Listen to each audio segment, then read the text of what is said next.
Halo, ketemu lagi. Yang hari ini saya baru agak ada waktu yang cukup untuk mulai lagi membuat postingan-postingan karena 2 minggu terakhir ini sangat sibuk sehingga berbagai problem masalah yang ada di dalam dunia YouTube yang khususnya memfitnah saya sebagai penghina Muhammad, saya dibilang sebagai penista agama Islam, melecehkan Zainab dan sebagainya itu saya tidak belum bisa menanggapi. Nah, sekarang saya akan menanggapi bahwa fitnah sesungguhnya itu ada di pihak polemikus Muslim. Karena postingan yang saya buat itu sudah berbulan-bulan yang lalu, 8 bulan yang lalu, dengan menunjukkan data. Saya hanya membatasi diri membaca apa yang tertulis, tidak ada fitnah dari mulut saya. Tetapi yang namanya polemikus Muslim, para mu'alaf, mengedit dan mengopinikan yang sebaliknya. Dan saya akan memberikan klarifikasi bagian pertama. Saya akan potong kecil-kecil supaya orang paham duduk permasalahannya tentang apa yang beredar selama ini. Gara-gara postingan-postingan yang berkali-kali dari para mualaf, saya dapat ancaman-ancaman kekerasan dan ancaman mati dan berbagai macam caci maki karena mereka mengopinikan Gracia Pelo menghina, melecehkan Muhammad dan Zainab. Saya akan buatkan bantahan part pertama. Pertama-tama itu adalah isu lama dari postingan saya GP248 di saat saya memberikan postingan penjelasan hubungan seks Yehuda dan Tamar di dalam kekristenan itu kategorinya zina. Jadi di saat para polemikus muslim mengopinikan bahwa zina antara mertua dan menantu seperti kasusnya Yehuda dan Tamar itu memang anjuran Alkitab. Oleh karena itu saya buatkan postingan ini dan saya memberikan perbandingannya dengan pernikahan Zainab dan Muhammad. Konteksnya, saya menjawab tuduhan, menjawab caci maki dan kata-kata keji dari pihak Muslim. Ini reaksi. Mereka mengopinikan Kristen menyetujui dan mengajarkan hubungan zina antara mertua dan menantu. Karena hal itu, saya membuat postingan bantahan. Ini bantahannya, artinya saya mereaksi fitnah keji dari pihak Muslim. Hujatan-hujatan terhadap Alkitab dan kekristenan begitu masif, saya jawab dengan cara akademis, dengan data dan dokumen, sebagai pertanggungan jawab iman saya sebagai orang Kristen yang dihina. Ini, ini sudah 8 bulan yang lalu. Postingan saya Zainab Muhammad, apakah sama dengan Yuda dan Tamar? Ini sudah 8 bulan yang lalu. Dan memang di dalam postingan-postingan saya, mayoritas bersifat reaksi, menanggapi hinaan, caci maki, fitnah, dan kebohongan yang diberikan kepada kekristenan. Atau contohnya ini, saya menjawab fitnah Jarahil Kalamia bahwa Alkitab itu sudah dipalsukan. Ya seperti ini yang saya lakukan. Atau pengajaran, memberikan data dan informasi yang sebenarnya tentang Islam, Kristen, dan apologetika. 5 bulan yang lalu, itu ada seorang mu'alaf, Natali Iriani, membuat postingan yang memfitnah. Saya dibilang mengarang-arang hadis palsu. Akhir-akhir ini, 12 hari yang lalu, Hani Kristianto bikin 2 postingan. Yang pertama, yang kedua, diulang-ulang. Dengan postingan yang sama, saya memfitnah Islam. Bahkan tidak hanya itu, Donditan, Valen, dan berbagai mu'alaf beramai-ramai memberikan postingan yang serupa, memviralkan bahwa saya ini penghina Muhammad dan penghina Zainab.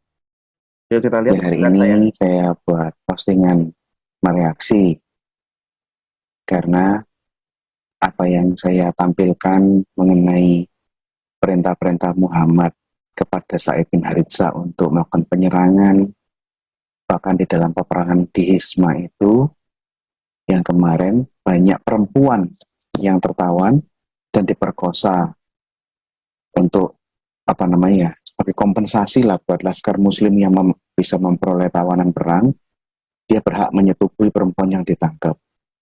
Kemudian saya jelaskan, saya membacakan apa penjelasan tafsir Al-Qurtubi untuk surah Al-Ahzab 37 tentang pernikahan Zainab dengan Muhammad. Nah, perhatikan konteks postingan saya itu menjawab, mereaksi pihak Muslim duluan yang menghina dan mencaci Kristen dengan berbagai macam fitnah. Saya hanya mereaksi, ya. Oke, lanjutkan. Nah, polemikus Muslim bereaksi, dia kurang suka dengan apa yang saya tampilkan tentang apa yang mereka imani, tentang kelakuan junjungan mulianya, dan menyerang. Di saat saya membacakan isi tafsir surah Al-Asr 37 dari Al-Qurtubi, mereka kurang suka dengan apa yang saya bacakan. Akhirnya mereka membuat berbagai fitnah, caci maki, tuduhan yang begitu masif terhadap Alkitab, seakan-akan Alkitab itu, Bible itu kitab porno, kitab yang rendah moralitasnya. Oleh karena itu saya membuat reaksi berikutnya ini, GP24 ini. Alkitab mengatakan Alkitab lebih parah, mengajarkan free sex. Dia memberikan postingan-postingan, komen-komen di Facebook, di wall saya maupun di wall mereka sendiri, bahwa Yehuda berzina dengan Tamar dan sebagainya. Nah, siang hari ini saya akan menjelaskan mengenai bantahan tentang komen-komen negatif dari para polemikus Muslim yang tidak dengan jujur menerima kebenaran yang saya sampaikan kemarin.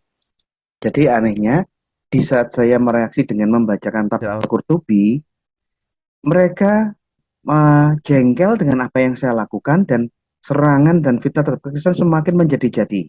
Ya, kita lihat bantahan saya ya. Perbuatan Yehuda dengan Tamar apakah sama dengan Muhammad dan Zainab di dalam Al-Quran? Apakah perbuatan Yehuda dengan Tamar adalah sesuatu instruksi dan ketetapan Allah? Jadi orang Muslim menuduh perzinahan mertua menantu antara Yehuda dan Tamar ini adalah bukti bahwa kekristenan menyetujui perzinahan hubungan seks mertua dan menantu. Ini fitnah yang keji. Alkitab tidak mengatakan seperti itu. Dan saya memberikan bantahan dan caci maki seperti ini begitu masif di Facebook, di medsos. Kisah ayah dengan menantunya Yehuda dengan... Contoh, saya screenshot postingan dan diskusi saya dengan pihak-pihak polemikus Muslim yang menuduh bahwa moralitas Alkitab itu lebih rendah, jauh lebih hina.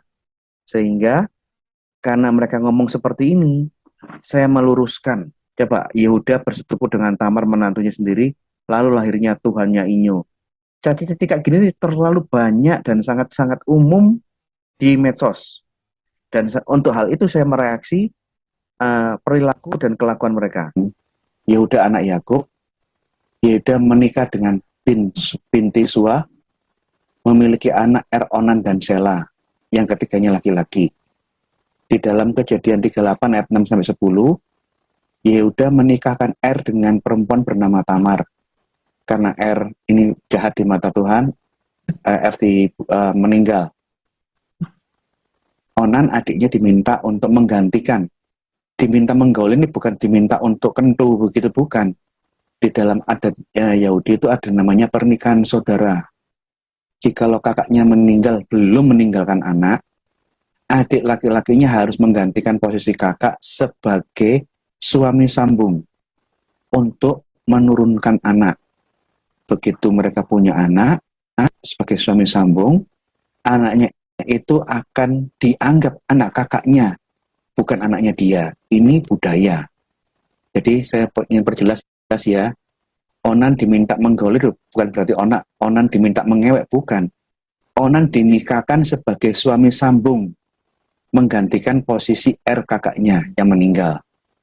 Onan menggauli Tamar supaya Tamar bisa memiliki anak atas nama Namun Onan hanya menggauli tapi tidak mau punya anak.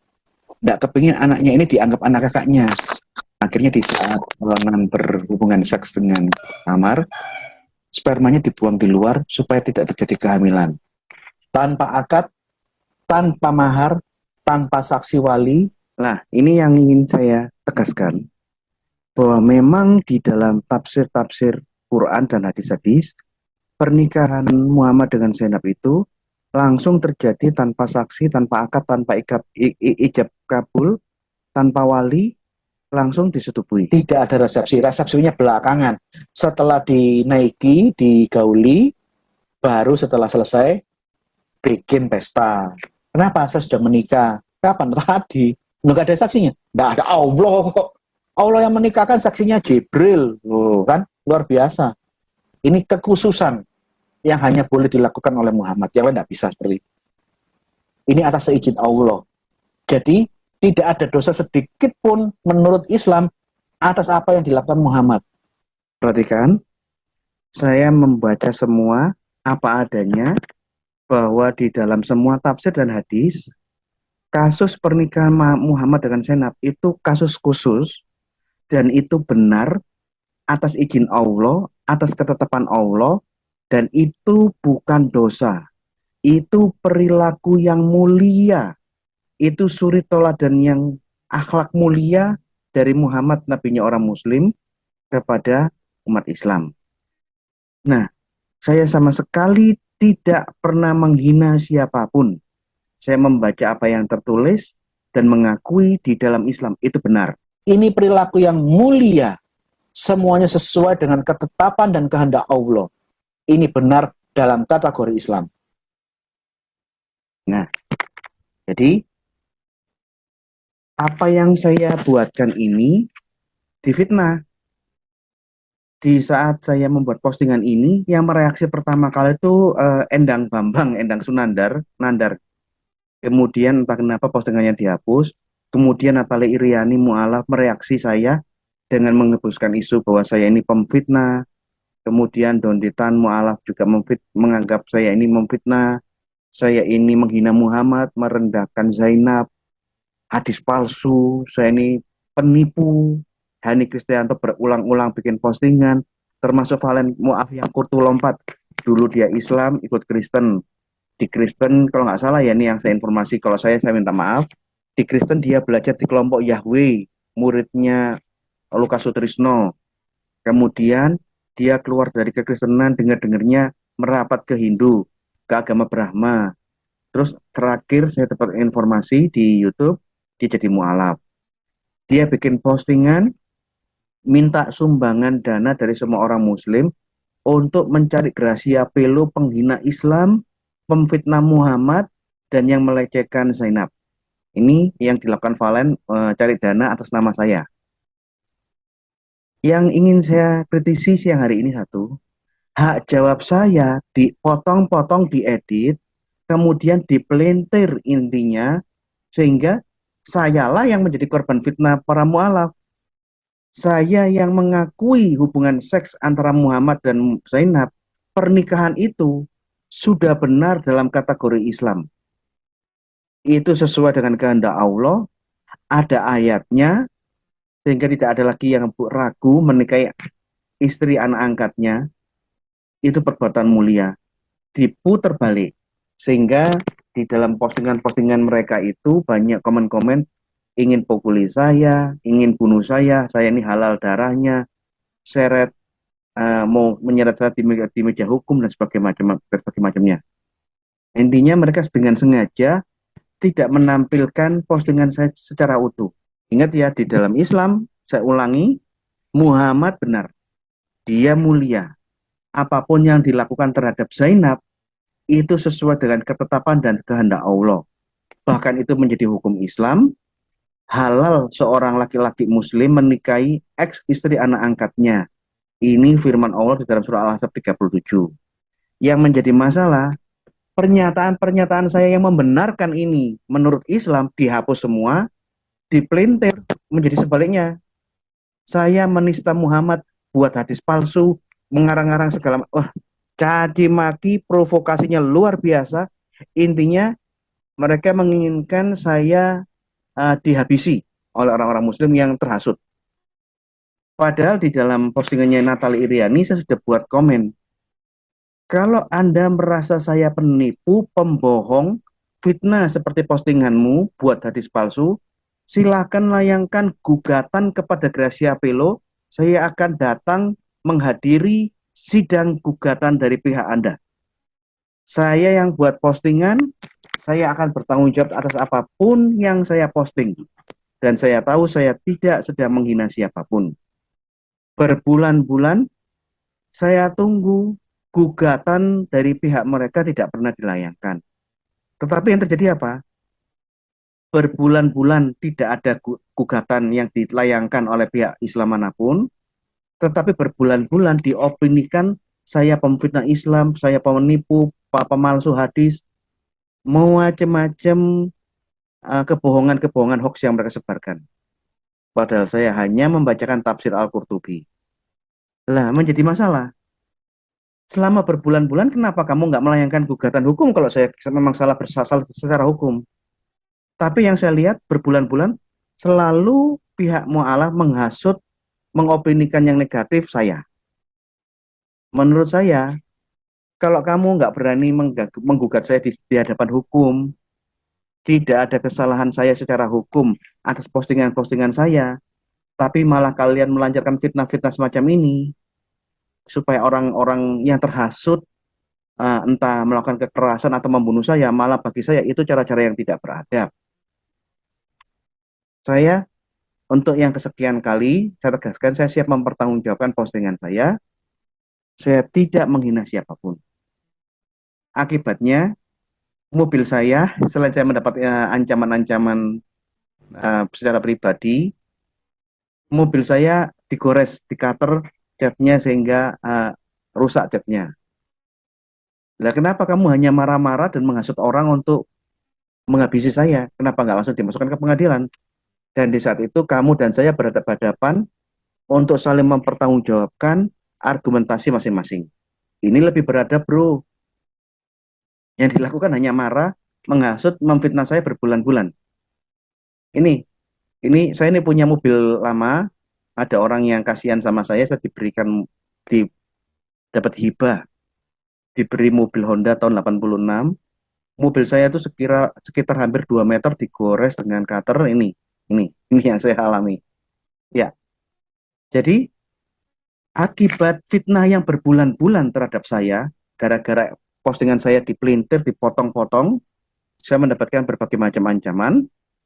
Namun di samping itu, saya mendapat laporan banyak jiwa-jiwa yang menonton postingan-postingan secara utuh, satu persatu bertobat dan menerima Kristus sebagai Tuhan dan Juru Selamat. Untuk yang kedua, saya mengucap syukur, teruskan kerjakanlah pertobatanmu. Belajar terus supaya jangan tersesat dan mengerti kebenaran iman Kristen apa adanya. Bagi saya, kebenaran harus disampaikan apa adanya. Tidak perlu fitnah, keji, caci maki, mulut kotor, tidak ada. Ini postingan yang pertama. Nanti akan menyambung di bagian part 2.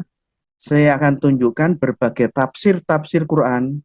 Satu persatu saya bacakan mengenai surah Al-Ahzab 37.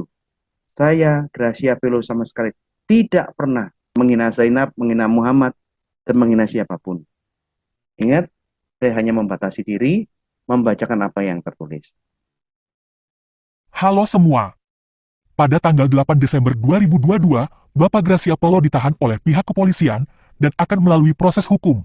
Jika teman-teman ingin mendukung Bapak Gracia Polo dalam perjuangannya, silakan berikan dukungan ke rekening BCA 675-0785-351 atas nama Daniel Octavianus dengan keterangan Safe GP. Daniel Octavianus adalah admin keluarga Iman Rasuli yang biasa mengatur jadwal pengajaran Bapak Gracia Polo. Hal ini sudah saya konfirmasi dengan Bapak Deki Gadas Verbum Veritatis, Bapak Didit Yuli, dan admin WAFM. Menggunakan rekening atas nama Daniel Octavianus adalah hasil rapat dari tim keluarga Iman Rasuli, WAFM, dan teman-teman Gracia Polo lainnya. Dan penggunaannya diawasi oleh tim mereka. Untuk teman-teman yang ingin mengkonfirmasi bukti transfer, bisa hubungi nomor WhatsApp +1 438 424 544